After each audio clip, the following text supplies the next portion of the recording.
Ladies and gentlemen, talk so loud I turned the mic off. That's crazy work. My bad. My bad. It won't happen again. I know it's early for some people. I know Frankie just woke up. Man, listen. Got some news. Going on. Excited about it. Welcome back to the Shy Kid podcast. I am Mike Hughes. You are listening to the Shy Kid presented by Give Us a Shot Network. We got some breaking news, so we are going to be on all day long. Obviously, the Orioles just made a blockbuster trade, but I'm not here for that. I don't care. I'm with the best team in the American League, the man, the myth, the legend himself, who said he wouldn't even smoke a J on this show because that's how much he loves me. Frankie, the Yankee. How we feeling, baby? I'm feeling really good right now. The last month has been stressful, right? It's been stressful, but not even the last month, maybe the month and a half. It's been nothing but stress. And then we get Jazz Chisholm, and things have just changed. So I'm feeling good right now. It's still a little bit early in the trade deadline, but we got to see what we can do, bro. Yeah. Other than that, I'm feeling good, brother. Feeling good. I know one person who's not feeling good right now. It's Frankie's child, who I know Frankie just screamed all the cuss words at. And listen, Uncle Mike loves you. I just want you to know, whoever's watching this show, Uncle Mike will always love you. Don't listen to Daddy Frankie. He's just upset right now. But Giancarlo just lives in this man's dreams rent free. But man, I'm excited to announce this because this is something in a long time in coming. Former Yankee himself, Mark Leiter Jr. is now joining the Bronx. Mark Leiter Jr. in 2024, the 33-year-old reliever had a 4.21 ERA in 39 games and 17 earned runs, but 63 Ks on the year, if I'm not mistaken. So that's not 63 Ks. That was actually someone else. But we're going to get into that in a little bit. I want to talk to you, Frankie, about first what it feels like to have the son of a former Yankee in the Bronx. Obviously, we're going to talk a little Jazz in a little bit. Jazz in New York is live right now. The swag, the backwards hat, the green belt. There's a lot going on that are pissing off old people. But you get Mark Leiter Jr. Obviously, we'll get into the two prospects that the Chicago Cubs gave up in a little bit. But let's talk about it, man. What do you think Mark Leiter Jr. is going to bring for this ball club? Obviously, I messaged you earlier, over 50 Ks on the year, obviously 17 earned runs. But this is a guy who has been pretty solid for the Chicago Cubs organization over the last couple of years. So how excited are you for it?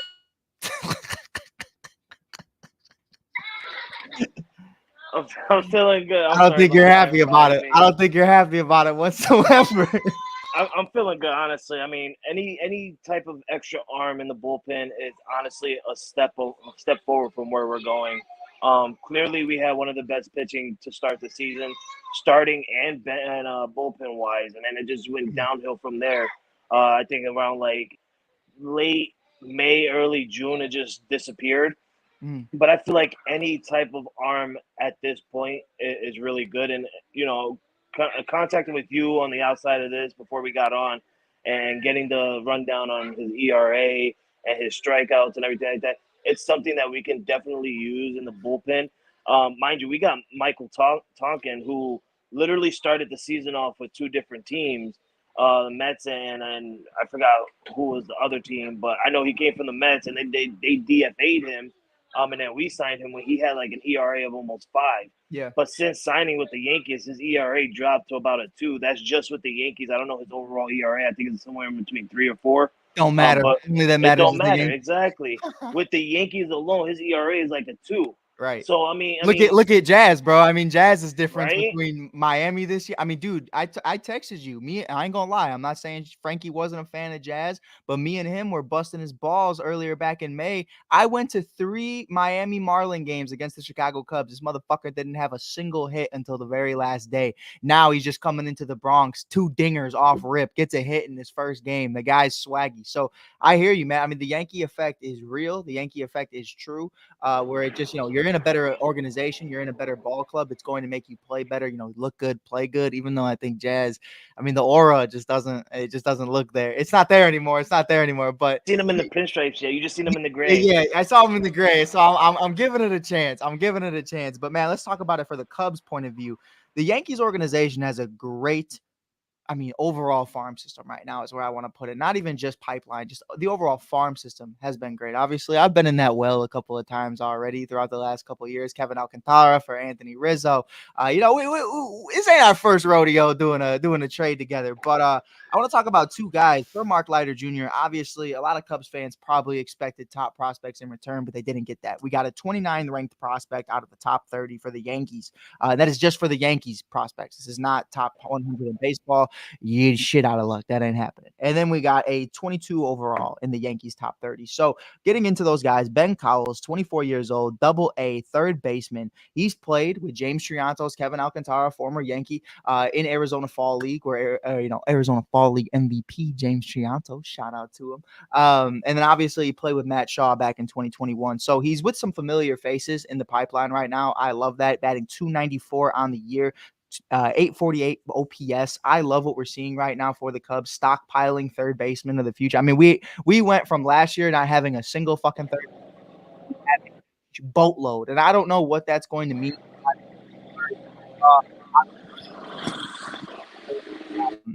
But I'm really excited to see what a guy like Ben could potentially bring, whether that's through a trade in the following year and a half or what have you. Maybe you put Paredes at second if they end up moving Nico Horner at some point today. I have no idea, but I like that move. Let's talk about the stud muffin, the big man, the man himself. Luke Little, standing at 6'7", 6'8", is now accompanied by Jack Neely across AA and AAA this year. He has a 2.81 ERA combined in 31 games. He pitched 41 innings with 63 Ks, a whip of a 1.18. 24 years old, 6'8". The man stands at 6'8". I'm 5'7" on a good day, brother. Get away from me, you monster. But I'm excited about this man. He's 22 ranked in the Yankees overall pipeline. Obviously, he's in AAA right now. So when you're in AAA and you're still not in the top 10, top 15, it definitely does raise some concerns to why you're not at the big league level yet. Especially, you talked about it. The Yankees have had a situation all year where their pitching has kind of not been depleted, but there's been a lot of injuries. There's been a lot of injuries from Nestor Cortez to Garrett Cole to Marcus Stroman, and this kid still didn't get a chance to see the bigs. And I'm curious for you, if I still have you, Frankie. I know we lost the visual. What is the reason Jack Neely hasn't been to the majors yet? And were you high on him? Was he somebody you didn't even really think of? Might have lost Frankie. And if we did lose Frankie, that's A-okay. But we'll get Frankie back in here in a couple of minutes. But that was my initial thoughts while we wait for him. That was really me breaking down, what I think about the trade. I love it. I think when, you have to understand what you're giving away. This isn't one of the best relievers in baseball. This isn't like when we traded away Dave Robertson. You know what I mean? You're getting a guy like Ben Brown in return who's top 10 in the Phillies prospects, and a top 100 prospect in baseball. But the reality of the situation is, you look at Mark Leiter and you go, okay, 4.21 ERA. He's been banged up this year. He gave up 17 earned runs in 39 games. It's not ideal. So this is a great move for the Chicago Cubs. I think you're getting another third baseman to add to that pipeline. You have Paredes, obviously Patrick Wisdom, but outside of that, now you have BJ Murray, Matt Shaw, potentially James Triantos, and Ben Cowles. Ben Cowles, I mean, like I said, man, over 15 stolen bases this year, 848 OPS, 294 batting average. Kid's a stud. We got Frankie back, so I don't know if you heard what I said to you, but Jack Neely, have you been big on him? Was he somebody that was even on your radar? Or is this just a guy in the pipeline that kind of just got away? This is a guy in the pipeline that just got away, honestly. I mean, he was a double A. I pay more attention to the triple A people because obviously they're right there close to being in the MLB. I do hear the names. I do see the people we draft. I do see some of their stats and stuff like that. But double A, I don't pay much attention to because it's like you said, it's a bunch of young studs who literally just got drafted, showing off their stuff. But when I seen his numbers, I'm like, damn, like it's double A. But those are huge numbers for double Right. A. Imagine what he could do in triple A. Imagine what he could do in the big leagues. I mean, Jack, honestly, I feel like it's a good trade for both my part and your part. I mean, you got a prospect. You got someone young. You got someone with an arm. I'm sorry for you hearing the Mexicans cutting my grass in the back. But yeah, you got a tall dude, you got a young stud, you got someone who's literally got a good ERA, good whip, good arm strength. The man is going to be something in the future. And like you said earlier, you can either play the man in due time, or whenever you want, Yeah. or you can use that and get someone as a valuable stud in the following year and a half, maybe two Right. years or something like that, depending on how you guys feel. But I feel like this is a good trade on both sides. Um, this guy is going to be an absolute stud for you guys. I promise you that he's going to be an absolute stud for you guys. I hope so. I hope so. And I'm kind of looking into it myself. I have to base it off of just like you. Like, listen, I love minor league baseball. I'm in there like swimwear. Like, if we were looking at the leagues of baseball, I'm like Drake because the minor leagues just get me going. Pause. No Diddy, no Diddy. When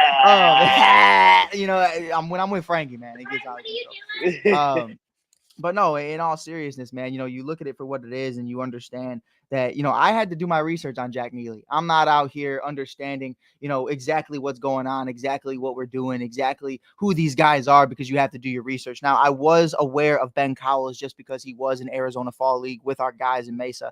But I want to talk a little bit about Jack because, I'm trying to comprehend what's going on. I didn't get a chance to watch any highlights or do some YouTube film watching, which is basically just YouTube. But you're looking at it 2.81 ERA between AA and AAA. He just got the AAA not too long ago. So he is going to be getting more opportunities to show that. Maybe he's ready, maybe he's not. I would keep him there for a little while. I'm not big on, hey, I was in AAA for 2 weeks and now I'm in the show. I'm not big on that. But when you're 6'8", whatever he wants to do, I guess I'd let him. You know what I mean? Like at that point, I'm not gonna argue with him. But you're looking at it 31 games, 41 innings pitched. Based off of that, I'm gonna say he's a reliever. I would assume, you're not seeing a lot of innings there getting eaten. But it's definitely going to be interesting to see what happens. So it's definitely going to be fun. 63 Ks in 41 innings pitched is pretty impressive to me, and only in 31 games. This is a guy that this Cubs team could desperately need. And you're looking at a rotation. I mean, I've talked to you about it before. Cade Horton is a dog. You have Ben Brown is a dog. Jordan Wicks, dog. Shota Imanaga, aka Mike Imanaga. That's a Starbucks order. Justin Steele and the boys. You have a rotation that's pretty set. So if you can bring in another 6'8" god, just like you have in Luke Little, and now you have it in Mark Leiter Jr., Mark Leiter Jr., Jack Neely, I think it's really exciting. But for the Yankees, while I have Frankie making the mean dad face, I love it. Look at him. Look at him. Terrorizing. He's terrifying, man, right here. Terrifying. To the point where yo, Yo, I just saw Frankie's dad face, bro. Look at him. He's still going. Yo, this is scary. And now, see, look, if this was the face that Yankees players had to look into the dugout of, I promise you they would have won a World Series years ago. I mean, it's 10 times scarier than Boom. So, hey, but Frankie, listen, forget Mark Leiter Jr. Forget the whole conversation. We broke it down. We broke down the trade. Obviously, everyone's excited about it. We got a lot of Cubs fans in here on the TikTok, but I could give no fuck about that. We got prospects. Cool. We'll see them later. Mark Leiter Jr., get the fuck out of here. Jazz Chisholm Jr., talk to me about it. How are you feeling? I want your first initial reaction to the move, because this was a move that you even admitted you didn't need it. I know it didn't it didn't wow you the same way Juan Soto did, but how are you feeling about it? I mean, at first, I'm not gonna front. At first, I'm like, why the hell are we trading for another outfielder? Like, what's the point in getting another outfielder? Like, you really think about it. We got Aaron Judge, we got Trent Grisham, we got Alex Verdugo, we got Juan Soto, we got Giancarlo Stanton, who never touches the outfield because all he does is DH, but he's still considered an outfielder. I mean, it's just honestly weird to me that we went out and we got an outfielder, but then it came out and said that he doesn't only play outfield, he played third base as well. Which, by the way, if anyone who knows Jazz Chisholm has not played third base in the major leagues. Not once since he's touching it's not. I'm sorry. It's not once since he got to the major league. He Yeah, has not played third base. He's only played center field, outfield. That's all. He second hasn't played base third too. base since high school or Yeah, college or whatever like that. The man played third base yesterday for Philly. Did an absolute amazing job. The only that changed my mind with Jazz was this is a dude who honestly deserves to be in pinstripes. Derek Jeter, when he was co-owner or whatever with the Miami Marlins, actually himself went out and got Jazz and say, "Yo, Jazz, I want you here. They don't want you here. I want you here." And that's what made Jazz so loyal to stay with Miami because of Derek Jeter. mm-hmm. Now that Derek Jeter was gone, we seen what Jazz could do, and now that the Yankees got him, it felt like it was supposed to be like that thing, where I feel like Mhm. Derek Jeter came into the front office and was like, "Yo, Brian, get Jazz. Trust me, get Jazz." Then he went out and he called Jazz like, "Yo, Jazz, I just talked to Brian. We're gonna make a trade for you, bro. Don't worry, they're Yep. gonna get you, bro." Yep. And I like, honestly, I like that. At first, like I said, at first it was confusing to me because we don't need another outfielder. But then when he came on to the field and stuff, and I seen what he was delivering, what he was bringing, it was an absolutely amazing. I mean, his Yeah. first game he came in, it was against the Red Sox. He went 1 for 5. He went 1 for 5. So I'm like, okay, it's his first game as a Yankee. Maybe he's getting his butterflies because every kid growing up watching baseball, every kid wants, or growing up becoming a baseball player wants to wear the pinstripes at least once in their lifetime. Sure. No doubt about it. Like I feel like every baseball player is like that, Right. and he wanted to do that. So I feel like he had a lot of butterflies in his first game with Boston. Repping the Yankee jersey. So he went 1 for 5. Mind you, his first game is a rivalry with the Red Sox, so it's like, damn, I'm right here already starting my first game in the rival of Yankees and Red Sox. Then last night comes and he's in Philly. The man bombed it with his first plate appearance in the second inning. I'm like, ooh, smooth Jazz, smooth. Get out of here. And You're so so like old. the man is absolutely he's fast. He's good at defense, outfield or third base. Because I saw he did at third base. The man got Cowles and Yep. Bryce Harper out at the on a double play. So that Yeah. was a good thing at third base for him. He, like I say, he's fast. He steals bases constantly. That's something we need because Anthony Volpe stopped stealing bases. I don't know why. Oswaldo Cabrera stopped stealing bases. I Yeah. don't know why. I feel So it's like, for Volpe, have you, and not to change gears, but like really quick, I feel like that's something internal. Like that's something they don't want to talk about, is whether that's a hamstring or a calf or something. I feel like something's bothering him to why he's not doing that, because especially coming off the year he did, you were geeked about it. I mean, the man was doing his thing. So yeah, I definitely think there's something going on with Volpe right now, and I don't really know what that is, but I think that's something they definitely don't want to address. But something I want to address with you, it's a fucking problem. It pissed me off, and I'm not even a fan of the Yankees. You have a guy who, just like you said, hasn't played third base since high school. Not a lick. You have a guy like Gleyber Torres, who you got from the Chicago Cubs, and we wouldn't have won a World Series without him. So he's always going to be one of my fan favorites. But Gleyber goes out publicly and says, "No, I'm a second baseman. No, I am a second baseman," even though defensively he is one of the worst second basemen in all of baseball. What did that feel like for you as a fan? You understand this is a team sport. You got to do what you got to do in order to have success. Aaron Judge plays right field his whole career, and then out of nowhere, they move him to center field. He had no issues with it. So hearing that from him, not making Jazz's life easier to be able to put Jazz at second, which he was accustomed to when he first came into the Marlins organization, did that rub you the wrong way that Gleyber basically said, "Nah, fuck that, I'm not playing third"? and we talked about it yesterday. I mean, it kind of it pisses you off, right? And like you said, it's a team sport. I understand you only played second base your entire career in baseball, and that's cool. But look at your stats, bro. You're literally one of the second basemen in baseball with the most errors in baseball, or if not the second person in second base with the most errors. Like you're Yeah. not producing defensively really well. You're not producing offensively really well. You started producing offensively after Marcus Stroman got in your face and said, "Yo, snap the fuck out of it." Excuse my language, but straight up went into your face and said, "What the hell are you doing?" Because you're playing defensively so badly.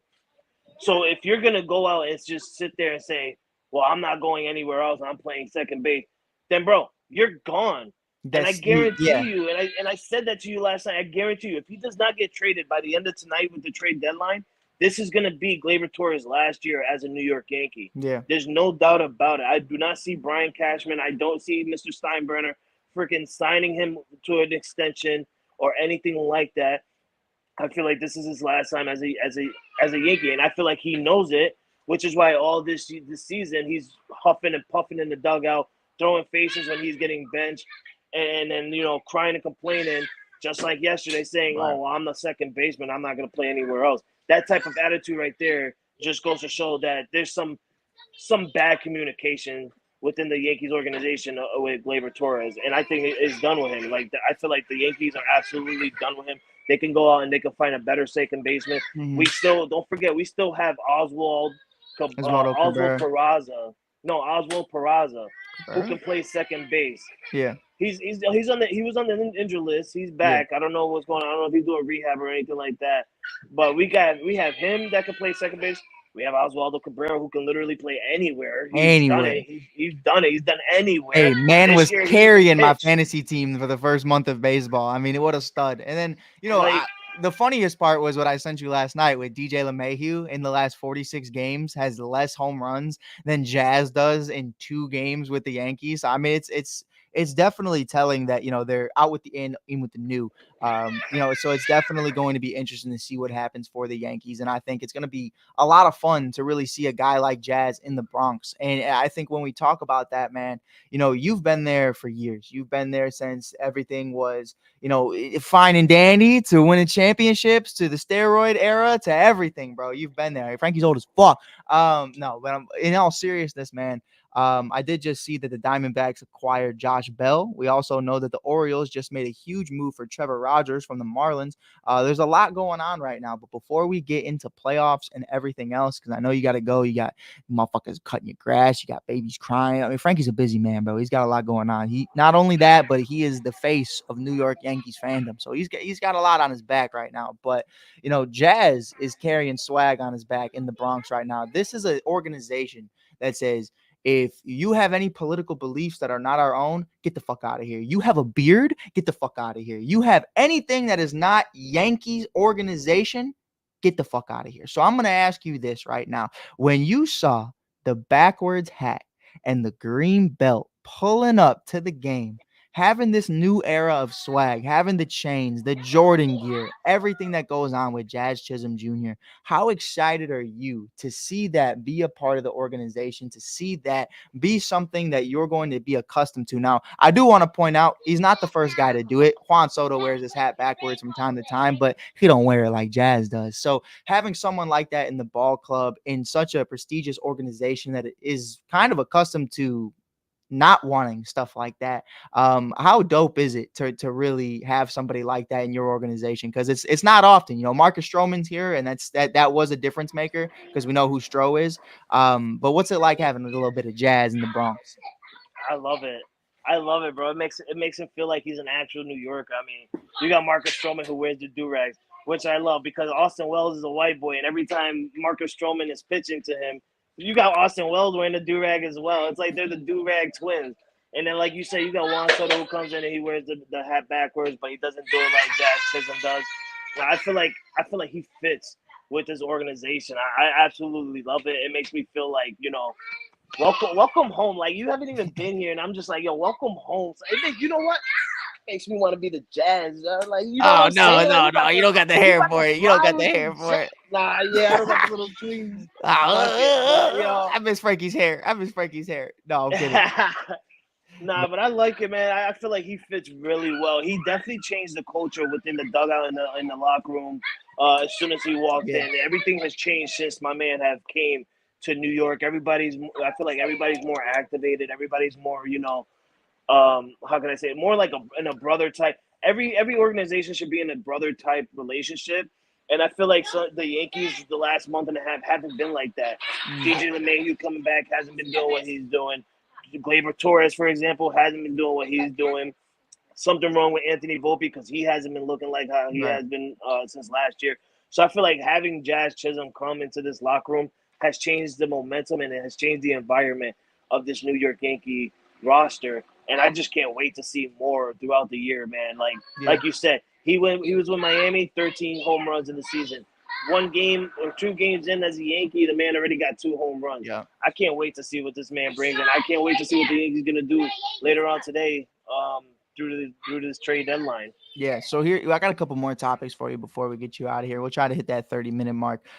Really breaking down what you've heard over the last 24 hours. There's rumors going around that if the Yankees can acquire a Jack Flaherty, they will be moving on from Nestor Cortez. Now, what are you hearing right now as it pertains to, let's not even mention nasty Nestor, who has been pretty nasty this year. He's not living up to it. Now he's just a weirdo with a mustache. But in all Porn seriousness, stash. man, I mean for real. But Jack Flaherty, flamethrower, absolute beast. You know I love him. I've talked so high about him for the last few years.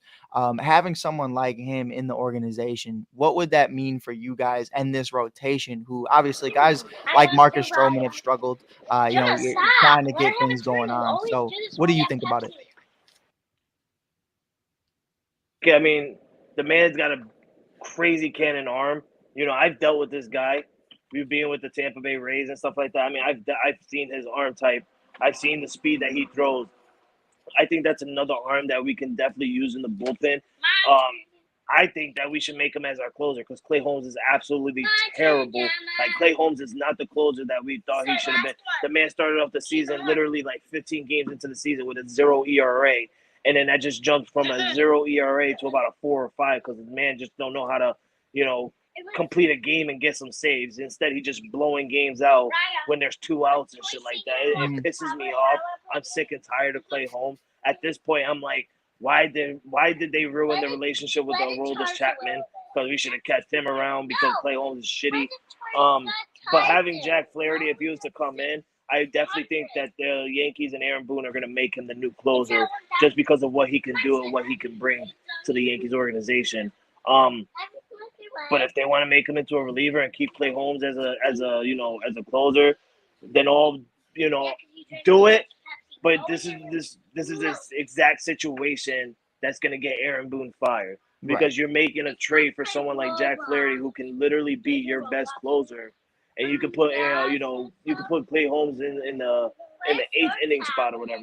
Get you those little outs or some shit, whatever.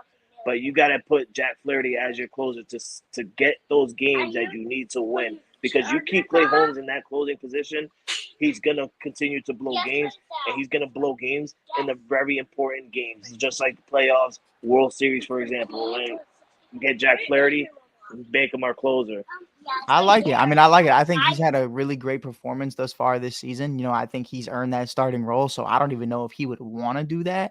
That's definitely a conversation though, because you're definitely in a place where, you're looking at it for what it is and understanding that he is a gunslinger. He is somebody that's going to go out and show out. And hey, you understand you have those situations to where you're really breaking down what he's going to be able to do mechanically throughout the remaining of the season. Like you're not on the Tigers anymore, bro. Like you're going to get the run support. But obviously Frankie just terrorized children. But I love it. I love I love watching Frankie work.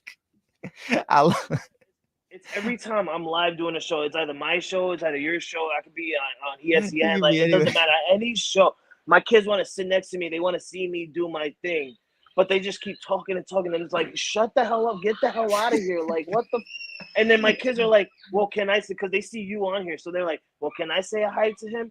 No, you cannot say hi to him. We're live on a show right now. I'm trying to Oh get you out man. of here for a Hey, I love reason. it. I love it though. I love it though. It's Look, you because of you, Mike. Mike's such a pretty boy. He attracts everything. Oh, stop it. Oh, stop it. But no, in all seriousness, though, man, like I do have to talk a little shit about the Yankees for just a minute because it's going to lead into the next topic. This offense has been very lackluster. And Juan Soto went on record and said it can't just be two guys, referring to him and Aaron Judge. Obviously, Gleiber fell off the face of the earth over the last few years. You have guys like Volpe who are in year two, so you're not expecting the world from him, but you're expecting a little bit better, especially when you're playing for a playoff contender and hopefully a World Series contender. So when you look at, let's say, going into September, assuming you have Anthony Rizzo, how you doing, Big Tone, assuming Big Tone is back. Let's still say Gleiber's in the rotation. Let's still say Volpe and company. Everybody's healthy. John Carlos Stanton's back. Didn't do shit yesterday, but he's back. Where does that leave the leadoff spot? I'm looking at Jazz Chisholm and saying I think Jazz could be the leadoff of the Yankees moving forward. I know they plugged him in at the 5 hole, but if I think it was the 5 hole, right? They had him in last night, if I'm not mistaken. But I'm looking at him as the leadoff of this team, especially when you have guys like Aaron Judge and Juan Soto and Anthony Rizzo that are going to be following him. So where do you see that going moving forward? Do you think Jazz gets boosted up to the leadoff spot, or do you keep him around that 5, 6, 7 hole?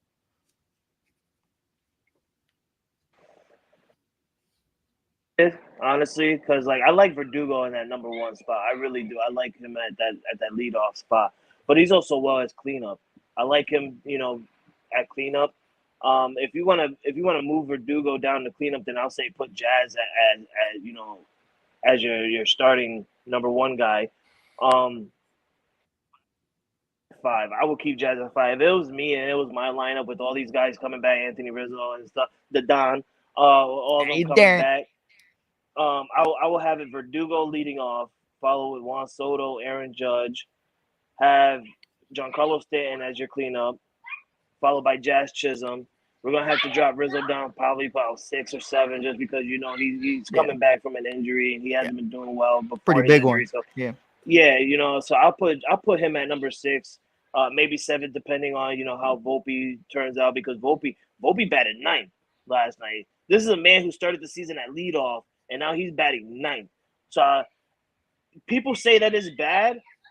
I look at it as smartness and I look at it as good, because Anthony Volpe has been turning his season around. Hold on. Anthony Vizzo has been Anthony Volpe has been changing his season around the last couple of weeks and stuff like that. And having him in that 9th spot, as you really look at it, he can get on base at the 9th spot.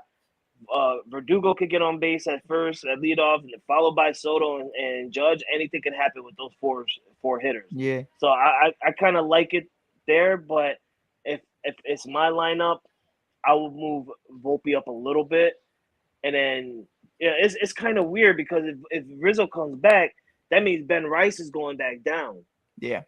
But if I'm Aaron Boone, I'm keeping Ben Rice up, and I'm sending DJ LeMahieu down, saying, "Yo, go find Yeah. your swing again, because you obviously lost it." This is I a guy think who I was a think you just two-time part batting ways, champ. bro. Yeah, I think you just part I ways at would this point. too. You know what I I mean? would too. I've bit that bullet before, bro. Like with Javi Baez, like, at some point you kind of just got to be like, listen, respect for everything you were, but this is what you are right now. And it's a what have you done for me lately league. So, and also I love that, Frankie. I know you were cooking right there. So bro said, hold on, let me cook. Let me cook. Give me 2 seconds. Let me cook. So I'm here for it. But listen, man, we appreciate you being here. We appreciate you tuning in. Go handle your business. You got some gardeners outside doing their thing. And what is it over there? What time is it over there?